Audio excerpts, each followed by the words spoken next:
ಒಂದು ಕನ್ನಡ ನ್ಯೂಸ್ಗೆ ಸ್ವಾಗತ. ನಾನು ಯಶವಂತ್. ಹಿರಿಯೂರು ಉಪಕದನಕ್ಕೆ ತೆರೆಮರೆಯ ಸಿದ್ಧತೆ ನಡೀತಾ ಇದೆ. ಸಚಿವ ಡಿ ಸುಧಾಕರ್ ಅವರ ನಿಧನದಿಂದ ತೆರವಾದಂತಹ ವಿಧಾನಸಭಾ ಕ್ಷೇತ್ರಕ್ಕೆ ಉಪಚುನಾವಣೆ ಇನ್ನೇನು ಕೆಲವೇ ತಿಂಗಳುಗಳಲ್ಲಿ ಆಗಬೇಕಾಗಿದೆ. ಹಾಗಾಗಿ ಉಪಚುನಾವಣೆಯ ಕದನಕ್ಕೆ ಕಣದಲ್ಲಿ ಯಾರ್ಯಾರು ಇರಬೇಕು ಅಂತೇಳಿ ಕಲಿಗಳು ಈಗ ತೆರೆಮರೆಯ ಸಿದ್ಧತೆಯನ್ನು ಮಾಡ್ಕೊಳ್ತಾ ಇದ್ದಾರೆ. ಸುಧಾಕರ್ ದೈವಾಧೀನರಾಗಿ ಒಂದು ವಾರ ಕಳೆದಿದೆ ಅಷ್ಟೇ. ಆದರೆ ಆ ಚುನಾವಣೆ ನಡೀಬೇಕಾಗಿರುವಂಥದ್ದು ಕೂಡ ಅಷ್ಟೇ ಸತ್ಯಾಂಶ. ರಾಜ್ಯದಲ್ಲಿ ಕಳೆದ ಒಂದು ತಿಂಗಳ ಹಿಂದೆ 2 ಉಪಚುನಾವಣೆಯನ್ನು ನಾವು ನೋಡಿದ್ವಿ. ಒಂದು ಬಾಗಲಕೋಟೆಯ ಉಪಚುನಾವಣೆ HY ಮೇಟಿಯವರ ನಿಧನದಿಂದ ತೆರವಂಥ ಕ್ಷೇತ್ರ, ಮತ್ತೊಂದು ದಾವಣಗೆರೆ ದಕ್ಷಿಣ ವಿಧಾನಸಭಾ ಕ್ಷೇತ್ರ ಶಾಮನೂರು ಶಿವಶಂಕರಪ್ಪನವರ ನಿಧನದಿಂದ ತೆರವಂಥ ಕ್ಷೇತ್ರ. 2 ಕ್ಷೇತ್ರಗಳಿಗೆ ರಾಜ್ಯ ಉಪಚುನಾವಣೆಯನ್ನು ನೋಡಿತ್ತು. ಈಗ ಮತ್ತೆ 2 ಕ್ಷೇತ್ರಗಳಿಗೆ ಉಪಚುನಾವಣೆ ನಡೆಯುವಂಥ ಸಾಧ್ಯತೆ ಇದೆ. ಒಂದು ಹಿರಿಯೂರು ವಿಧಾನಸಭಾ ಕ್ಷೇತ್ರಕ್ಕೆ ಉಪಚುನಾವಣೆ ನಡೆಯುತ್ತೆ, ಅದು ನಿಶ್ಚಿತ ಕೂಡ ಹೌದು. ಮತ್ತೊಂದು ಧಾರವಾಡ ವಿನಯ್ ಕುಲಕರ್ಣಿಗೆ ಸಂಬಂಧಪಟ್ಟಂಥ ಕ್ಷೇತ್ರ, ಅಲ್ಲೂ ಕೂಡ ಉಪಚುನಾವಣೆ ನಡೆಯುವಂಥ ಸಾಧ್ಯತೆ ಬಹುತೇಕ ಇರುವಂಥದ್ದು. ಮತ್ತು ರಾಜ್ಯದಲ್ಲಿ 2 ಉಪಚುನಾವಣೆ ನಡೆಯುವಂಥ ಸಾಧ್ಯತೆ ಇದೆ. ಕೇವಲ 1-2 ತಿಂಗಳಲ್ಲಿ ಈ ಒಂದು ಚುನಾವಣೆ ಆಗುವಂಥ ಸಾಧ್ಯತೆ ಇರುವಂಥದ್ದು. ಸೊ ಒಂದು ಕಡೆ ನ್ಯೂಸ್ ಇವತ್ತು ಹಿರಿಯೂರು ಉಪಕದನದ ಬಗ್ಗೆ ಒಂದು ಗ್ರೌಂಡ್ ರಿಪೋರ್ಟನ್ನು ಕೊಡ್ತಾ ಇದೆ. ಸೊ ಯಾವ ರೀತಿಯಾದ ಗ್ರೌಂಡ್ ರಿಪೋರ್ಟ್ ಅಂದರೆ, ಉಪಕದನಕ್ಕೆ ಯಾರೆಲ್ಲ ತೆರೆಮರೆಯ ಕಸರತ್ತನ್ನು ಮಾಡ್ತಾ ಇದ್ದಾರೆ, ಜೊತೆಗೆ 2008ರಿಂದ ಇಲ್ಲಿವರೆಗೂ ಯಾವ ರೀತಿಯಾದ ರಾಜಕೀಯ ಚಟುವಟಿಕೆ ಅಲ್ಲಿ ನಡೆದಿತ್ತು, BJP, ಕಾಂಗ್ರೆಸ್ ಹಾಗೂ JDS ಅಲ್ಲಿ 3 ಪಕ್ಷಗಳು ಕೂಡ ಒಂದಂತದಲ್ಲೇ ಫೈಟನ್ನು ಕೊಡುವಂಥ ಪಕ್ಷಗಳು. ರಾಜ್ಯದ ಬಹುತೇಕ ಕಡೆ, ಅದರಲ್ಲೂ ಕೂಡ ಈ ನಮ್ಮ ಮಧ್ಯ ಕರ್ನಾಟಕ ಏನಿದೆ, ಮಧ್ಯ ಕರ್ನಾಟಕದಲ್ಲಿ JDS ಅಷ್ಟು ಪ್ರಾಬಲ್ಯ ಹೊಂದಿಲ್ಲದೆ ಇದ್ದರೂ ಕೂಡ ಹಿರಿಯೂರಿನಲ್ಲಿ JDS ಕೂಡ ತನ್ನದೇ ಆದ ಒಂದು ಅಸ್ತಿತ್ವವನ್ನು ಉಳಿಸ್ಕೊಳ್ಳೋಂಥ ಕ್ಷೇತ್ರ ಇದು. ಹಾಗಾಗಿ ಆ ಕ್ಷೇತ್ರದ ಒಂದು ಗ್ರೌಂಡ್ ರಿಪೋರ್ಟನ್ನು ಕೊಡುವಂಥ ಕೆಲಸವನ್ನು ನಿಮ್ಮ ಒಂದು ಕಡೆ ನ್ಯೂಸ್ ಮಾಡ್ತಾ ಇದೆ. ನೋಡ್ತಾ ಹೋಗೋಣ ಒಂದು ಕ್ಷೇತ್ರದ ಪರಿಚಯ. 2008ರಿಂದ 2023ರವರೆಗೆ ಯಾರು ಗೆದ್ದಿದ್ರು, 2026ರ ಉಪಚುನಾವಣೆಗೆ ಯಾರೆಲ್ಲ ಆಕಾಂಕ್ಷಿಗಳಿದ್ದಾರೆ ಎಲ್ಲವನ್ನೂ ಕೂಡ ಒಂದು ಕಡೆ ನ್ಯೂಸ್ ನಿಮ್ಮ ಮುಂದೆ ಇಡ್ತಾ ಹೋಗುತ್ತೆ. 2008ರಿಂದ ಇಲ್ಲರಿಗೂ ಯಾರೆಲ್ಲ ಗೆದ್ದಿದ್ರು ಆ ಒಂದು ಲೆಕ್ಕಾಚಾರ ಏನೋದನ್ನು ಹೇಳಿ ಕೂಡ ನಾವು ನೋಡ್ತಾ ಹೋಗೋಣ. 2008ರಲ್ಲಿ ಸೊ ಯಾರು ಗೆದ್ದಿದ್ರು, 2013ರಲ್ಲಿ ಯಾರು ಗೆದ್ದಿದ್ರು, 2018ರಲ್ಲಿ ಯಾರು ಗೆದ್ದರು ಅಂತ ನೋಡ್ತಾ ಹೋಗೋದಾದರೆ, 2008ರಲ್ಲಿ ಡಿ ಸುಧಾಕರ್, ಕಾಂಗ್ರೆಸ್ ಅಭ್ಯರ್ಥಿ ಡಿ ಸುಧಾಕರ್ 2008ರಲ್ಲಿ ಗೆಲ್ತಾರೆ. BJP ಹಾಗೂ JDS ಅವತ್ತಿನ ಕಾಲದಲ್ಲಿ ಸೋಲನ್ನು ಕಂಡಿರುತ್ತೆ. ಕಾಂಗ್ರೆಸ್ ಡಿ ಸುಧಾಕರ್ 2008ರಲ್ಲಿ 43,299 ವೋಟ್ಗಳನ್ನು ತೆಗೆದುಕೊಂಡು ಮೆಜಾರಿಟಿಯಲ್ಲಿ ಗೆದ್ದಿರ್ತಾರೆ. ಸೊ BJP ಅಭ್ಯರ್ಥಿ NR ಲಕ್ಷ್ಮೀಕಾಂತ್ 26,921 ವೋಟ್ಗಳನ್ನು ತೆಗೆದುಕೊಂಡು ಸೋಲನ್ನು ಕಂಡಿರ್ತಾರೆ. JDSನ ಅಭ್ಯರ್ಥಿ ಡಿ ಯಶೋಧರ್ 19,876 ಮತಗಳನ್ನು ತೆಗೆದುಕೊಂಡು ಸೋಲನ್ನು ಕಂಡಿರ್ತಾರೆ. ಇದು 2008ರ ಒಂದು ಚುನಾವಣೆಯ ಲೆಕ್ಕಾಚಾರ ಇದು. ಹಾಗೆ 2013ರ ಚುನಾವಣೆಯನ್ನು ನೋಡೋದಾದರೆ, 2013ರ ಚುನಾವಣೆಯಲ್ಲಿ ಮತ್ತೆ ಕಾಂಗ್ರೆಸ್ ಅಭ್ಯರ್ಥಿ ಸುಧಾಕರ್ ಗೆಲುವನ್ನು ಸಾಧಿಸ್ತಾರೆ. ಇದು ಹಿರಿಯೂರಿನಲ್ಲಿ 2ನೇ ಗೆಲುವು ಸುಧಾಕರ್ಗೆ ಆಗಿರುತ್ತೆ. ಚಳ್ಳಕೆರೆ ಸಾಮಾನ್ಯ ಕ್ಷೇತ್ರ ಆಗಿರುತ್ತೆ. ಅಲ್ಲಿಂದ ಯಾವಾಗ ST ಕ್ಷೇತ್ರವಾಗಿ ಮೀಸಲಾಗುತ್ತೆ ಅಲ್ಲಿಂದ ವಲಸೆ ಬಂದಂಥ ಸುಧಾಕರ್ 2 ಚುನಾವಣೆಯಲ್ಲಿ 2008ರಲ್ಲಿ ಮತ್ತು 2013ರಲ್ಲಿ 2 ಚುನಾವಣೆಯಲ್ಲಿ ಹಿರಿಯೂರು ಕ್ಷೇತ್ರದಲ್ಲಿ ಜಯವನ್ನು ಸಾಧಿಸ್ತಾರೆ. 2013ರ ಸಾರ್ವತ್ರಿಕ ಚುನಾವಣೆಯ ಲೆಕ್ಕಾಚಾರವನ್ನು ನೋಡ್ತಾ ಹೋದರೆ, ಕಾಂಗ್ರೆಸ್ನ ಅಭ್ಯರ್ಥಿ ಡಿ ಸುಧಾಕರ್ 71,661 ವೋಟ್ಗಳನ್ನು ತೆಗೆದುಕೊಂಡು ಗೆಲುವನ್ನು ಸಾಧಿಸಿರ್ತಾರೆ. ಆಗ JDS ಎ ಕೃಷ್ಣಪ್ಪ ಕಣದಲ್ಲಿರ್ತಾರೆ.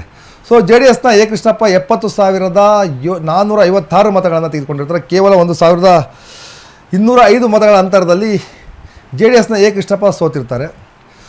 BSRCP ಬಡವರ ಶ್ರಮಿಕರ ರೈತರ ಕಾಂಗ್ರೆಸ್ ಪಕ್ಷ ಅಂತೇಳಿ ಆಗ ಕಂಟೆಸ್ಟ್ ಮಾಡಿರುತ್ತೆ. ಆ ಪಕ್ಷ ಅವತ್ತು M ಜಯಣ್ಣ ಅಂತ 6,965 ಮತಗಳನ್ನು ತೆಗೆದುಕೊಂಡಿರ್ತಾರೆ. BJP ಅಭ್ಯರ್ಥಿಯ S ಸಿದ್ದೇಶ್ ಯಾದವ್ ಅವರು ಕೂಡ ಈಗ ಇಲ್ಲ, ದೈವಾಧೀನರಾಗಿದ್ದಾರೆ. ಅವರು ಅವತ್ತಿನ BJP 4ನೇ ಸ್ಥಾನಕ್ಕೆ 2013ರಲ್ಲಿ ಹಿರಿಯೂರು ವಿಧಾನಸಭಾ ಕ್ಷೇತ್ರದಲ್ಲಿ ಇಳಿದಿರುತ್ತೆ. ಕೇವಲ 2,880 ಮತಗಳನ್ನು ತೆಗೆದುಕೊಂಡು BJP 4ನೇ ಸ್ಥಾನಕ್ಕೆ ಹೋಗಿರುತ್ತೆ 2013ರ ಚುನಾವಣೆಯಲ್ಲಿ. ಸೊ 2018ರ ಚುನಾವಣೆಯಲ್ಲಿ BJP ಕಮ್ಬ್ಯಾಕ್ ಆಗುತ್ತೆ. ಯಾವ ರೀತಿ ಅಂದರೆ, ಯಾರು ಎ ಕೃಷ್ಣಪ್ಪ ಇದ್ದರು, ಎ ಕೃಷ್ಣಪ್ಪರವರ ಪುತ್ರಿ ಪೂರ್ಣಿಮಾ ಅವರು BJP ಅಭ್ಯರ್ಥಿಯಾಗಿ ಕಂಟೆಸ್ಟನ್ನು ಮಾಡ್ತಾರೆ.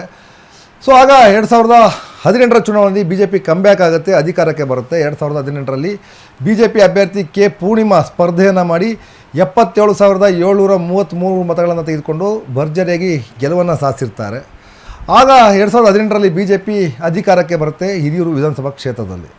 ಕಾಂಗ್ರೆಸ್ನ ಡಿ ಸುಧಾಕರ್ 64,858 ಮತಗಳನ್ನು ತೆಗೆದುಕೊಂಡು ಸೋಲನ್ನು ಕಂಡಿರ್ತಾರೆ. JDSನ ಯಶೋಧರ್ 42,044 ಮತಗಳನ್ನು ತೆಗೆದುಕೊಂಡು ಸೋಲನ್ನು ಕಂಡಿರ್ತಾರೆ. ಸೊ ಇಲ್ಲಿ JDS ಕೂಡ ನೀವು ನೋಡ್ತಾ ಇರ್ಬೋದು, 2008ರಿಂದ 2013, 2018 ಎಲ್ಲ ಚುನಾವಣೆಯಲ್ಲೂ ಕೂಡ JDS ಒಂದು ಹಂತದ ಒಂದು ಮೆಜಾರಿಟಿ ಆಫ್ ವೋಟನ್ನು ಅಲ್ಲಿ ಗೈನ್ ಮಾಡಿರುವಂಥದ್ದು.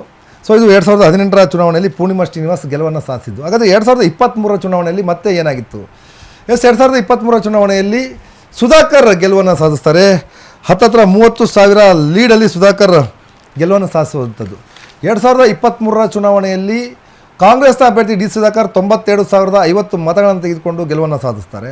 BJPಯ ಕೆ ಪೂರ್ಣಿಮಾ 61,728 ಮತಗಳನ್ನು ತೆಗೆದುಕೊಂಡು ಸೋಲನ್ನು ಕಾಡ್ತಾರೆ. JDSನ ಅಭ್ಯರ್ಥಿ ಎಂ ರವೀಂದ್ರಪ್ಪ 38,686 ಮತಗಳನ್ನು ತೆಗೆದುಕೊಂಡು ಸೋಲನ್ನು ಕಾಣ್ತಾ ಹೋಗ್ತಾರೆ. ಇದು 4 ಚುನಾವಣೆಯ ಲೆಕ್ಕಾಚಾರ. ಇದು ಅಂದರೆ 2018ರಿಂದ 2023ರವರೆಗೆ ಯಾರೆಲ್ಲ ಅಭ್ಯರ್ಥಿಗಳ ಕಣದಲ್ಲಿದ್ದರು, ಎಷ್ಟೆಷ್ಟು ಮತಗಳನ್ನು ತೆಗೆದುಕೊಂಡಿದ್ರು, ಯಾವ್ಯಾವ ಲೀಡಲ್ಲಿ ಸೋಲು ಗೆಲುವಾಗಿತ್ತು ಅಂತೇಳಿ ಅದನ್ನು ಒಂದು ಲೀಡ್ ಚಾರ್ಟನ್ನು ಕೂಡ ನಾನು ನಿಮಗೆ ತೋರಿಸ್ತಾ ಹೋಗ್ತೀನಿ. ಯಾವ ರೀತಿಯಾಗಿ ಯಾವ್ಯಾವ ಲೀಡಲ್ಲಿ ಗೆದ್ದಿದ್ರು ಅಂತೇಳಿ ಆ ಲೀಡಿನ ಚಾರ್ಟನ್ನು ಕೂಡ ನೋಡ್ತಾ ಹೋಗೋಣ. 2008ರಲ್ಲಿ ಸುಧಾಕರ್ ಗೆದ್ದಿದ್ದಂಥ ಲೀಡ್ ಯಾವುದಪ್ಪ ಅಂದರೆ 16,378 ಮತಗಳ ಲೀಡಲ್ಲಿ ಸುಧಾಕರ್ ಗೆದ್ದಿದ್ರು 2008ರಲ್ಲಿ. 2013ರಲ್ಲಿ ಮತ್ತೆ ಡಿ ಸುಧಾಕರ್ 1,205 ಕೇವಲ ಅಲ್ಪ ಮತಗಳ ಅಂತರದಿಂದ ಗೆಲುವನ್ನು ಸಾಧಿಸಿದ್ರು. ಆಗ JDSನ ಎ ಕೃಷ್ಣಪ್ಪ ಟಫ್ ಫೈಟನ್ನು ಕೊಟ್ಟಿದ್ದರು. 2018ರಲ್ಲಿ ಕೆ ಪೂರ್ಣಿಮಾ 12,875 ಮತಗಳ ಅಂತರದಿಂದ ಗೆಲುವನ್ನು ಸಾಧಿಸಿದರು. ಮತ್ತು 2023ರಲ್ಲಿ ಡಿ ಸುಧಾಕರ್ 30,322 ಮತಗಳ ಅಂತರದಿಂದ ಗೆಲುವನ್ನು ಸಾಧಿಸಿದರು. ಸೊ ಇದು ಸುಧಾಕರ್ ಈಗ ಅಲ್ಲಿ 3 ಬಾರಿ 2008ರಿಂದ 2023ರವರೆಗೆ ಕಾಂಗ್ರೆಸ್ ಗೆಲುವನ್ನು ಸಾಧಿಸಿದರು. 4 ಚುನಾವಣೆಯಲ್ಲಿ 3 ಚುನಾವಣೆ ಕಾಂಗ್ರೆಸ್ ಗೆಲುವನ್ನು ಸಾಧಿಸಿದೆ, 1 ಚುನಾವಣೆ ಮಾತ್ರ BJP ಗೆಲುವನ್ನು ಸಾಧಿಸಿತ್ತು. ಆ BJP ಗೆಲುವಿಗೆ ಕಾರಣ ಕೂಡ ಏನಪ್ಪ ಅಂದರೆ ಎ ಕೃಷ್ಣಪ್ಪ ಅವರು ಏನಿದ್ದಾರೆ ಅಲ್ಲಿಯ ದೊಡ್ಡ ಈ ಯಾದವ ಕಮ್ಯುನಿಟಿ, ಗೊಲ್ಲ ಕಮ್ಯುನಿಟಿ ಏನು ಬರುತ್ತೆ, ಗೊಲ್ಲ ಕಮ್ಯುನಿಟಿಯ ಅತಿ ದೊಡ್ಡ ಲೀಡರ್ ಎ ಕೃಷ್ಣಪ್ಪ ಅವರು. ಸೊ ಹಾಗಾಗಿ ಆ ಭಾಗದಲ್ಲಿ ಗೊಲ್ಲ ಕಮ್ಯುನಿಟಿ ಅತಿ ಹೆಚ್ಚು ಇರುವಂಥ ಕಮ್ಯುನಿಟಿಯಲ್ಲಿ ಆ ಬೇಸಿಸಲ್ಲಿ ಅಲ್ಲಿ ಗೆದ್ದಿದ್ದು ಯಾರಪ್ಪ ಅಂದರೆ ಎ ಕೃಷ್ಣಪ್ಪನವರು ಆಗ ಗೆಲುವನ್ನು ಸಾಧಿಸ್ತಾರೆ. ಸೊ ಅಲ್ಲಿ ಜಾತಿ ಲೆಕ್ಕಾಚಾರ ಕೂಡ ನಾನು ಚಾರ್ಟಲ್ಲ ಹಾಗೆ ಹೇಳ್ತಾ ಹೋಗ್ತೀನಿ, ಎಷ್ಟೆಷ್ಟು ಇದ್ದಾರೆ ಏನಂತೇಳಿ ಅಲ್ಲೇ ಲೆಕ್ಕಾಚಾರ ಕೂಡ ನಾನು ನಿಮಗೆ ಹೇಳ್ತಾ ಹೋಗ್ತೀನಿ. ಅಂದರೆ ಇದಿಷ್ಟು ಜನ 4 ಚುನಾವಣೆಯಲ್ಲಿ ನಡೆದಂಥ ಒಂದು ಪೊಲಿಟಿಕಲ್ ಲೆಕ್ಕಾಚಾರಗಳಿವೆಲ್ಲ. ಸೊ ಈಗ 2026ರ ಉಪಚುನಾವಣೆ ಏನಿದೆ, ಈ ಉಪಚುನಾವಣೆಯನ್ನು ಕಳೆದ ಸುಧಾಕರ್ ನಿಧನದಿಂದ ತೆರವಾದ ಕ್ಷೇತ್ರಕ್ಕೆ ಈಗ ಸಾಕಷ್ಟು ಜನ ಆಕಾಂಕ್ಷಿಗಳು BJP ಹಾಗೂ JDS ಮೈತ್ರಿ ಇದೆ, ಮೈತ್ರಿ ಆಕಾಂಕ್ಷಿಗಳು ಕಣದಲ್ಲಿ ಉಳಿಲಿಕ್ಕೆ ಸಾಕಷ್ಟು ಜನ ನೋಡ್ತಾ ಇದ್ದಾರೆ. ಜೊತೆಗೆ ಕಾಂಗ್ರೆಸ್ನಿಂದ ಸುಧಾಕರ್ ಅವರ ಕುಟುಂಬಕ್ಕೆ ಕೊಡ್ತಾರೆ ಅನ್ನುವಂಥದ್ದು ಬಹುತೇಕ ಕೇಳಿಬರ್ತಾ ಇರುವಂತಹ ಒಂದು ಮಾತು. ಅವರ ಪುತ್ರ ಸುಧಾಕರ್ಗೆ ಕೊಡ್ಬೋದು ಅಂತ ಹೇಳಿ ಸಿದ್ದರಾಮಯ್ಯ ಜೊತೆ ಏನು ಕೂತಿದ್ದಾರೆ ಸುಧಾಕರ್ ಪುತ್ರ ಸುಹಾಸ್ ಸುಧಾಕರ್. ಸೊ ಅವರಿಗೆ ಟಿಕೆಟ್ ಕೊಡ್ಬೋದು ಅನ್ನೋ ನಿರೀಕ್ಷೆ ಅಲ್ಲಿ ಇರುವಂಥದ್ದು. ಸೊ ಹಾಗಾಗಿ ಒಂದು ವೇಳೆ ಸುಧಾಕರ್ ಪುತ್ರನಿಗೆ ಟಿಕೆಟ್ ಕೊಡದೇ ಹೋದರೆ ನನಗೆ ಟಿಕೆಟ್ ಕೊಡಿ ಅಂತೇಳಿ ಪೂರ್ಣಿಮಾ ಶ್ರೀನಿವಾಸ್ 2018ರ ಚುನಾವಣೆಯ ಗೆಲುವನ್ನು ಸಾಧಿಸಿದರು. ಪೂರ್ಣಿಮಾ ಶ್ರೀನಿವಾಸ್ BJP ಅಭ್ಯರ್ಥಿ. ಈಗ ಅವರು ಕಾಂಗ್ರೆಸ್ಗೆ ಪಕ್ಷಾಂತರವಾಗಿದ್ದರು. ಹಾಗಾಗಿ ಕಾಂಗ್ರೆಸ್ನಿಂದ ಈಗ ಅವರು ಟಿಕೆಟ್ ಕೂಡ ಅವರು ಕೂಡ ಅವರ ಹೆಸರನ್ನು ಹರಿಬಿಟ್ಟಿದ್ದಾರೆ. ಒಂದು ವೇಳೆ ಸುಧಾಕರ್ ಫ್ಯಾಮಿಲಿ ಕೊಡದೇ ಹೋದರೆ ಸೊ ನಮಗೆ ಕೊಡಿ ಅನ್ನೋಂಥೇಳಿ ಪ್ರಶ್ನೆಯನ್ನು ಮಾಡ್ತಾ ಇದ್ದಾರೆ. ಸೊ ನಾನು ಜಾತಿ ಲೆಕ್ಕಾಚಾರ ಹೇಳ್ತಾ ಇದ್ದೆ ಯಾವ ರೀತಿ ಇತ್ತು ಅಂದರೆ ಇಲ್ಲಿ ನೋಡ್ಬೋದು. ಕಾಂಗ್ರೆಸ್ನಿಂದ ಸುಧಾಕರ್ ಪುತ್ರ ಏನು ಸುಹಾಸ್ ಆಕಾಂಕ್ಷಿ ಇದ್ದಾರೆ. ಸುಧಾಕರ್ ಪುತ್ರ ಸುಹಾಸ್ಗೆ ಕೊಡದೇ ಹೋದರೆ ಕೆ ಪೂರ್ಣಿಮಾ ಮಾಜಿ ಶಾಸಕಿ ಎ ಕೃಷ್ಣಪ್ಪರ ಪುತ್ರಿ ಅವರಿಗೆ ಕೊಡಬೇಕು ಅಂತೇಳಿ ಅವರು ತಮ್ಮ ಹೆಸರನ್ನು ಹರಿಬಿಟ್ಟಿರುವಂಥದ್ದು. ಇನ್ನು BJP ಹಾಗೂ JDS ಇಬ್ಬರು ಕೂಡ ಮೈತ್ರಿ ಇರೋ ಕಾರಣದಿಂದ JDSನಿಂದ ಯಾರು ಕಣಕ್ಕಿಳಿಬೇಕು, BJPಯಿಂದ ಯಾರು ಕಣಕ್ಕಿಳಿಬೇಕು ಅಂತೇಳಿ ಲೆಕ್ಕಾಚಾರ ಕೂಡ ನಡೀತಾ ಇದೆ. GH ತಿಪ್ಪಾರೆಡ್ಡಿ ಚಿತ್ರದುರ್ಗದಲ್ಲಿ ಈಗಾಗಲೇ 6 ಬಾರಿ ಶಾಸಕರಾದಂತಹ GH ತಿಪ್ಪಾರೆಡ್ಡಿ ಅಥವಾ ಅವರ ಪುತ್ರ ಡಾಕ್ಟರ್ ಸಿದ್ಧಾರ್ಥ ಗುಂಡಾರ್ಪಿ ಅವರು ಕಣಕ್ಕಿಳಿಬೇಕು ಅಂತೇಳಿ ಒಂದು ಲೆಕ್ಕಾಚಾರ ಆಗ್ತಾ ಇದೆ. ಅದ್ರ ಜೊತೆಗೆ ಆ ಹೆಸರನ್ನು ಕೂಡ ಈಗ ಹರಿಬಿಟ್ಟಿರುವಂಥದ್ದು. ಅವರ ಜೊತೆಗೆ ಅಭಿನಂದನ್ BJPಯ ಮಂಡಲಾಧ್ಯಕ್ಷ, ಹಿರಿಯೂರು BJP ಮಂಡಲಾಧ್ಯಕ್ಷ ಅಭಿನಂದನ್ ಅವರು ಕೂಡ ನಾನು ಕಣದಲ್ಲಿದ್ದೀನಿ, ನಾನು ಚುನಾವಣೆಗೆ ಆಕಾಂಕ್ಷಿ ಇದ್ದೀನಿ ಅಂತೇಳಿ ಒಂದಷ್ಟು ಕಡೆ ಹೇಳ್ಕೊಂಡಿದ್ದಾರೆ.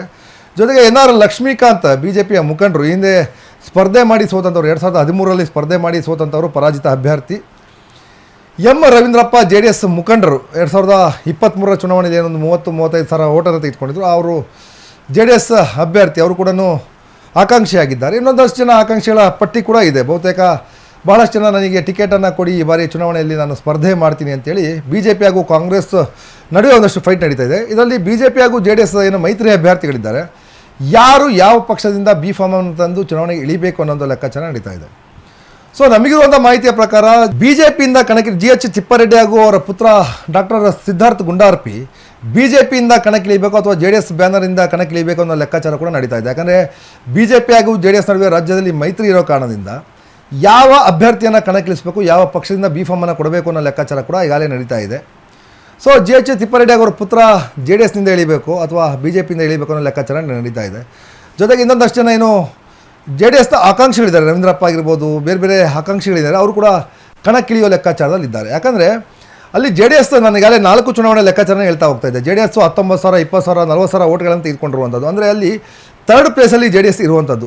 ಜೆ ಡಿ ಎಸ್ ಹಾಗೂ ಬಿ ಜೆ ಪಿಯ ಒಟ್ಟು ಪ್ರದರ್ಶನ ಪ್ರತಿ ಬಾರಿ ನಡೆದಂತೆ ನಡೆದರೆ ಈ ಬಾರಿ ಆ ಕ್ಷೇತ್ರಕ್ಕೆ ಬಿ ಜೆ ಪಿಯ ಒಂದು ಪಾಸಿಬಿಲಿಟಿ ಜಾಸ್ತಿ ಇರುವಂಥದ್ದು. ಹಾಗಾಗಿ ಯಾರು ಕಣಕ್ಕಿಳಿಬೇಕು, ಯಾವ ಪಕ್ಷದ ಬ್ಯಾನರ್ನಲ್ಲಿ ಕಣಕ್ಕಿಳಿಬೇಕು ಅಂತೇಳಿ ಲೆಕ್ಕಾಚಾರ ಆಗ್ತಿದೆ.